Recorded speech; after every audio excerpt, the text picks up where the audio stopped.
ये वीडियो जो है वो उन सभी लोगों के लिए है जो रियल में चाहते हैं कि हमारे एजुकेशन सिस्टम में सुधार हो, पूरी तरीके से सुधार होना चाहिए, क्योंकि जो एजुकेशन सिस्टम है बिहार की वो काफ़ी ज़्यादा खस्ता हाल में है, ये सभी को पता है। और इसीलिए इस चीज़ के लिए मैंने एक मूवमेंट शुरू किया है। पूरे सिलेक्शन प्रोसेस, जो भी गवर्नमेंट एग्ज़ाम होती है उसके सिलेक्शन प्रोसेस के लिए और पूरे एजुकेशन सिस्टम को रिफॉर्म करने के लिए और इसमें पूरी तरीके से सुधार करने के लिए मैंने एक मूवमेंट शुरू किया। इस चीज़ के लिए मैंने कई यूथ लीडर से भी बात किया, वो लोग भी मेरे सपोर्ट में हैं और इस चीज़ के लिए तैयार हैं। तो आप लोग इस वीडियो को ज़रूर शेयर करें, क्योंकि आज जिस एग्ज़ाम के बारे में मैं बात करने वाला हूँ उसके बारे में सुनकर आपको भी गुस्सा आएगा और आपको भी लगेगा कि हम किस सिस्टम के अंडर में जी रहे हैं, किस सिस्टम में रह रहे हैं। तो ये बात हो रही है 2014 Bihar SSC inter level exam की, जहां 2014 में इसकी नोटिफिकेशन आई थी, उसके बाद से 2018 में इसकी प्री ली जाती है और अभी दिसंबर 2020 में इसकी मेंस ली गई, जिसका रिजल्ट अभी तक नहीं आया हुआ है। 2014 से लेकर 2020 तक टोटल 9 से 10 बार एग्ज़ाम पोस्टपोन हुई है, एग्ज़ाम डेट पोस्टपोन हुई है और 2014 से जोड़ लीजिए आप, 7 साल पूरे हो गए हैं। 7 साल में भी पूरा वैकेंसी फिल नहीं किया जा सका है, पूरा अभी तक रिजल्ट ही नहीं निकला है मेंस का। तो आप लोग समझ सकते हो कि क्या स्थिति है।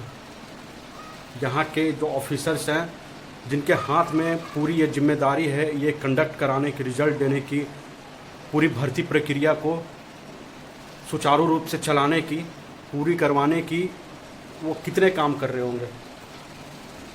तो ये उनकी गलती नहीं है, ये हमारी गलती है कि हम लोग नहीं बोलते हैं। एक एग्ज़ाम आया, रिजल्ट आया, उस पर हम लोग पढ़ जाते हैं। लेकिन अगर आप चाहते हैं कि पूरी व्यवस्था ठीक की जाए तो आप लोगों को साथ आना पड़ेगा और जुड़ना पड़ेगा और एक आवाज़ में बोलना पड़ेगा कि हमें कम से कम शिक्षा व्यवस्था पूरी दुरुस्त चाहिए।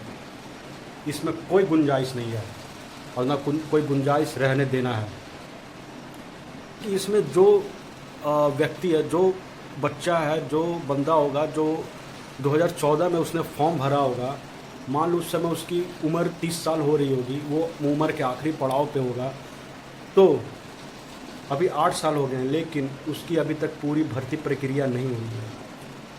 बंदा इस वक्त 37-38 साल का हो गया होगा, वो क्या करेगा लाइफ में? अगर उसको आप 40-45 साल में जॉब दे भी देते हो तो वो क्या कर लेगा?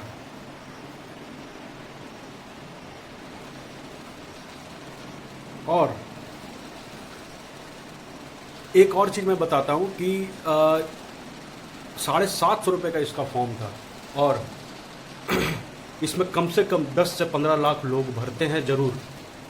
उस हिसाब से देखा जाए तो पूरे 100 करोड़ के आसपास इन्होंने बेरोज़गारों से ही लिया है, बेरोज़गारों से ही उन्होंने 100 करोड़ रुपए कमाया है, वो भी 2014 में। 2014 में 100 करोड़ की वैल्यू 100 करोड़ से ज़्यादा रही होगी। तो जहाँ पे बेरोज़गारों को जॉब देना चाहिए वहाँ पे ये लोग बेरोज़गारों से ही कमा रहे हैं पैसे। आप समझ सकते हो कितनी ज़्यादा जो व्यवस्था वो जर्जर है, इसको कितनी ज़्यादा सुधार की ज़रूरत है। पूरे तरीके से इसको बदलने की ज़रूरत है। ये तभी बदलेगा जब आप बदलने के लिए ठानोगे। आप अगर ठानोगे कि मुझे बदलना है तो कुछ भी बदल सकता है, क्योंकि सारा कुछ पब्लिक के हाथ में ही है और इस चीज़ के लिए उठना पड़ेगा, लड़ना पड़ेगा। तब तक जब तक पूरी तरीके से मूवमेंट, पूरी तरीके से ये सारी व्यवस्था ठीक नहीं हो जाती है। समझ सकते हो कि अभी जो डिजिटल ज़माना है, जो डिजिटल पूरा वर्ल्ड हो चुका है, वहाँ पे एक एग्ज़ाम कंडक्ट कराने के लिए 8 साल 10 साल लगेंगे। तो वो उस जगह की, उस राज्य की, उस देश की क्या स्थिति रहेगी?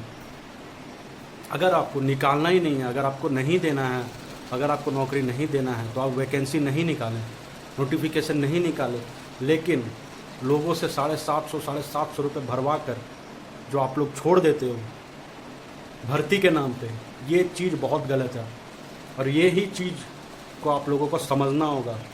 और जितने भी जो भी लोग देख रहे हैं, जो इस चीज़ से जुड़े हुए हैं, आप लोग भी सुन लो, अब ये नहीं चलने वाला है। आप लोग यूथ के, बेरोजगारों के लाइफ से खेलना बंद करो। एक तो यार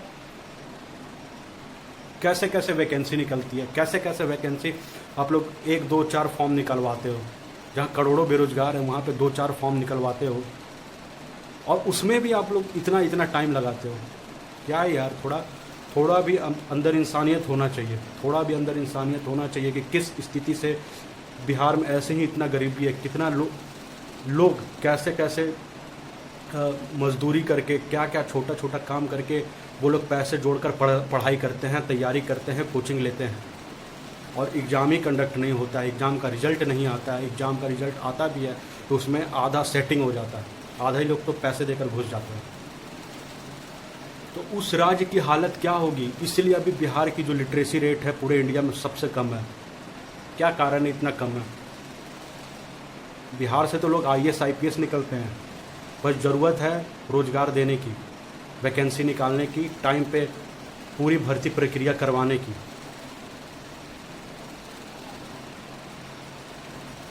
तो भाई उठो और लड़ो इस चीज़ के लिए। मैं हमेशा साथ रहूँगा हर चीज़ में। मैंने ये एग्ज़ाम नहीं दिया, मुझे आप लोगों को लग रहा है कि मैंने एग्ज़ाम दिया, इस चीज़ के लिए मैं वीडियो बना रहा हूँ, लेकिन मैंने एग्ज़ाम नहीं दिया है। लेकिन मुझे पता है, मैंने पढ़ा है इस चीज़ के बारे में, इसलिए मुझे पढ़ के लगा कि नहीं बोलना चाहिए, क्योंकि कोई नहीं बोल रहा है।